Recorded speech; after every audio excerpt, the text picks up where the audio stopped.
सभी सांसदगण, विधायकगण, पार्टी के पदाधिकारीगण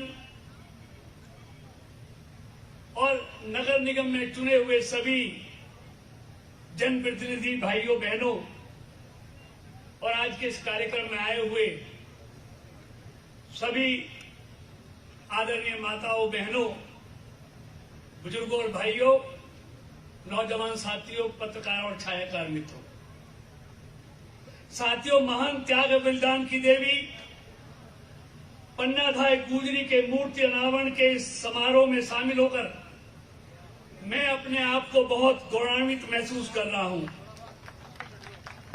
मेरे लिए इससे बड़ा गौरव का क्षण नहीं हो सकता। आदरणीय कटारिया जी ने विस्तार से पन्ना जी के धाई जी के बारे में और महाराणा प्रताप जी के बारे में विस्तार से आपको बतलाया है। मैं 5 मिनट में अपनी बात आपके सामने रखने के लिए आया हूं। अपने कर्म, धर्म और स्वाभिमान की रक्षा करते हुए अनेक वीरों ने इस धरती को अपने बलिदान से सींचा है। उन्हीं में से एक थी मेवाड़ के राजा उदय सिंह की धाय माता पन्नाधाय गुजरी। राजस्थान की धरती शुरू से ही वीरों की भूमि के रूप में जानी जाती है। पुरुष ही नहीं, यहाँ की महिलाओं को भी विश्व भर में वीरता के लिए जाना जाता है। मेवाड़ की धरती का जब जब जिक्र होता है तब तब पन्नाधाय को भी याद किया जाता है। मेवाड़ के इतिहास में जिस गौरव के साथ वीर पुरुष महाराणा प्रताप को याद किया जाता है, उसी गौरव के साथ पन्नाधाय का नाम भी लिया जाता है। एक ऐसी माता जिसने जातिवाद और निजी स्वार्थ से ऊपर उठकर स्वामी भक्ति व राष्ट्र भक्ति को सर्वोपरि मानते हुए अपने पुत्र का बलिदान देकर देश हित में राज्य परिवार की रक्षा की। राजधर्म पालन का दुनिया में दूसरा कोई ऐसा उदाहरण नहीं मिलता। अपना सर्वस्व न्यौछावर करने वाली वीरांगना पन्नाधाय किसी राज परिवार से नहीं बल्कि एक गुर्जर परिवार से थी। उनका जन्म चित्तौड़गढ़ के निकट माताजी की पौंडली गांव में हुआ था, तब उनका वास्तविक नाम पन्ना गुजरी था। लेकिन महाराजा उदय सिंह का पालन पोषण के कारण इन्हें धाय की उपाधि दी गई। शास्त्रों में ऐसी मान्यता है कि नाहरी का जाया और गुजरी का धाया श्रेष्ठ योद्धा बनता है।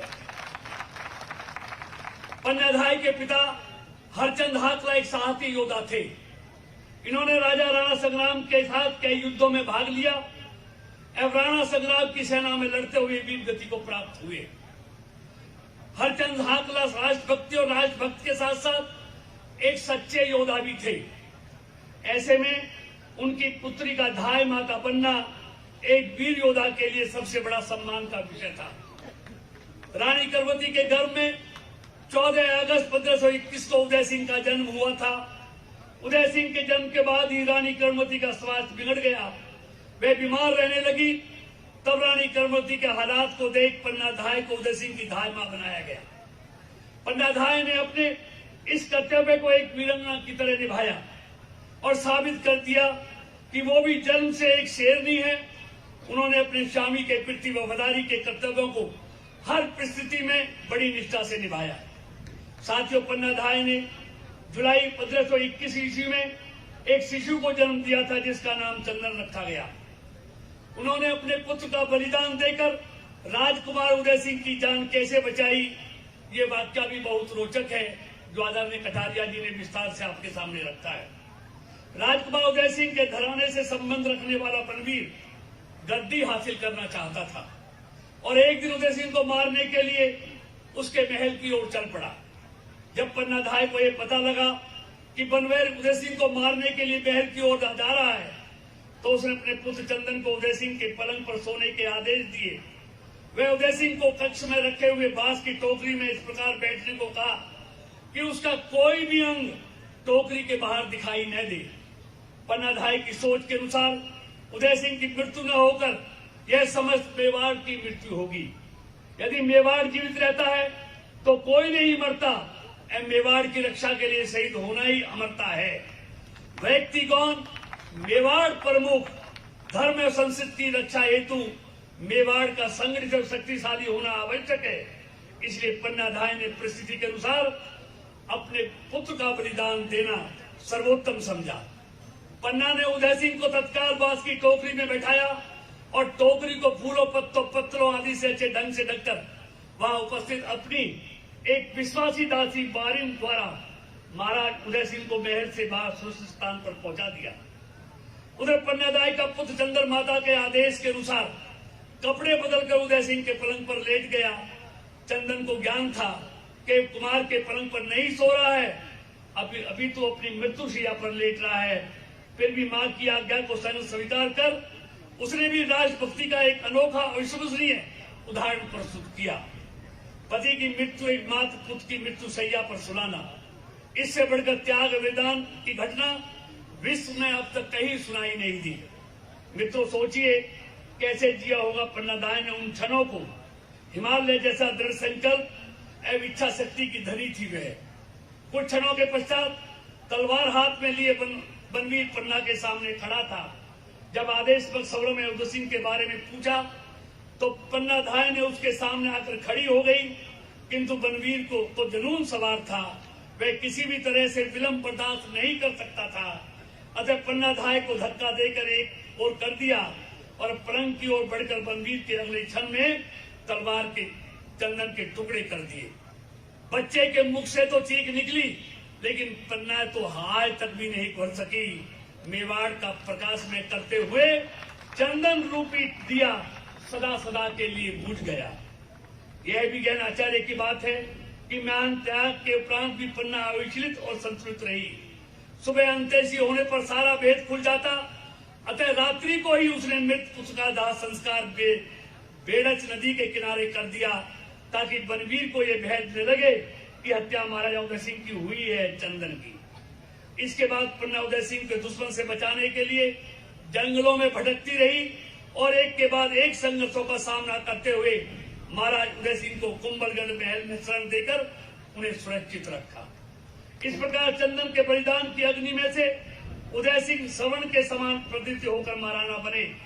समय बीतने के साथ उदय सिंह 1542 में मेवाड़ के महाराणा बन गए। इसी बलिदान से पन्ना धाय का नाम इतिहास के स्वर्ण अक्षरों में दर्ज हो गया। साथियों, इस तरह पन्ना धाय गुजरी ने अपने जिगर के टुकड़े का बलिदान देकर मेवाड़ के इकलौते शासक उदय सिंह के प्राणों की रक्षा की, अन्यथा आज मेवाड़ का इतिहास कुछ और ही होता। वास्तव में पन्ना के त्याग व बलिदान का साक्षी विश्व में कोई भी दूसरा उदाहरण नहीं मिलता है।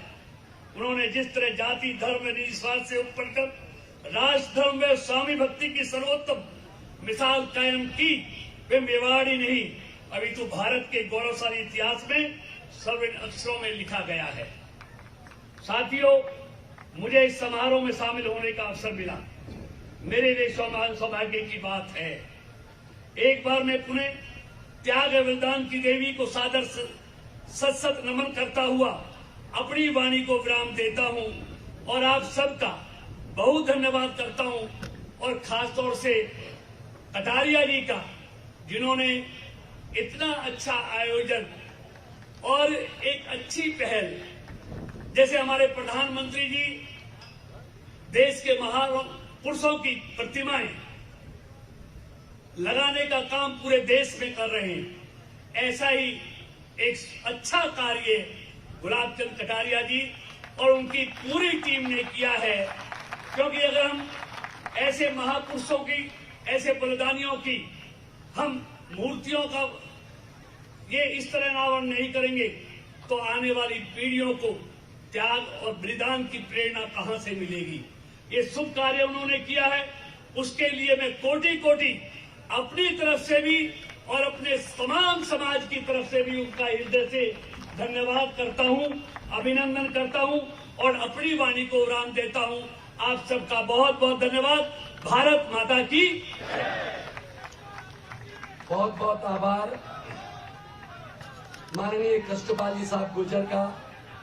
शहीद पिताश्री की साहसिक लाडली जिगर के टुकड़े की बलिदानी जय मां पन्ना एक शेरनी थी, ऐसे देव वाक्य आपके शब्दों द्वारा यहाँ पर किए गए। मैं पुनः एक बार आप यहाँ पर कार्यक्रम के सम्मानित अतिथि के रूप में पधारे उनका नगर निगम उदयपुर परिवार आपका हार्दिक स्वागत अभिनंदन करते हुए धन्यवाद ज्ञापित करता है।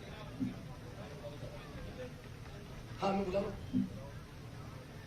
अब मैं कार्यक्रम को आगे बढ़ाता हुआ निवेदन कर रहा हूं, हमारे पास ही के गांव कानोड़ से कविता पाठ करने के लिए मां पन्ना दाई की वीर गाथा को अपने शब्दों के द्वारा प्रस्तुत करने के लिए श्री गिरधारी जी सोनी से निवेदन करता हुआ आए और कविता प्रस्तुत करें। आदरणीय गिरधारी जी सोनी।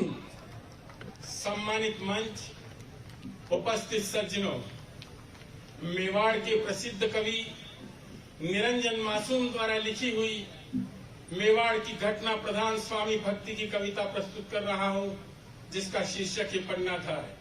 कि पन्ना सोई थी निज ग्रह में, अंधियारा घनघोर था, एक तरफ से उदय सिंह और चंदन दूजी ओर था, जो कृष्ण और बलदेव को ले मात यशोदा सोई थी, मानो लव कुश के संग सीता स्वप्न लोक में खोई थी।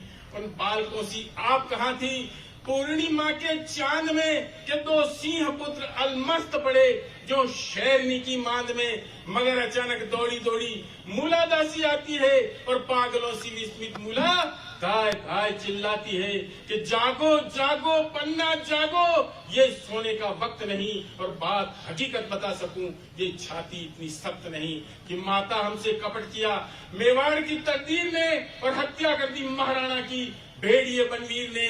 लेकिन अब तो राजकुंवर का नाम जुबा पर लाता है और रक्षा करिए धाय माँ, चांडाल इधर ही आता है। राजमहल को घेर लिया है 100 पहरेदारों ने और ऐन वक्त पर पीठ दिखाई वीर वरों सरदारों ने। ये सुनते ही क्षत्राणी पर मानो बिजली की